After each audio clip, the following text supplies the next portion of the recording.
Open কর। এইটুকুনি দিয়ে যাবে 500 টাকা। পিৎজা অর্ডার করেছি, জোম্যাটো থেকে পিৎজা এলো, এক্ষুনি এর খাওয়া হবে। সস অরিগানো, হ্যাঁ অরিগানো, অরিগানো, ওই অরিগানো, অরিগানো চিলি ফ্লেক্স, ওইটা দিয়ে খেতে হয়।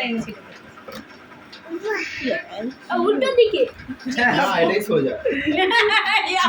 পিজার উপরে সে ইয়ে দেয় না, নরমাল এটা নরমাল ভেতরে চিজ আছে। পিৎজা না, তো ওগুলো চিকেন দাম দেয় না? 1000 টাকা। চিকেন চিকেন পিৎজা নয় এটা। Normal Normal cheese cheese pizza.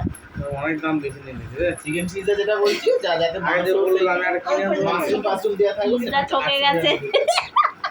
Mushroom থাকবে ওইটা ভালো, মাশরুম মাশরুম, সবজি অলিভ, থাকে, সবজি ওটা হচ্ছে 800 ওইগুলো নাও নাও। এ বাবা ওদের ঝাল আছে, চিলি ফ্লেক্স আছে, চিলি পাপা চলো বাড়ি যাবো, চিলি ফ্লেক্স আছে, চিলি চলো ফ্লেক্স। আমরা রেস্টুরেন্টে যাবো, ইটালিয়ান তুমি যাবে না তো?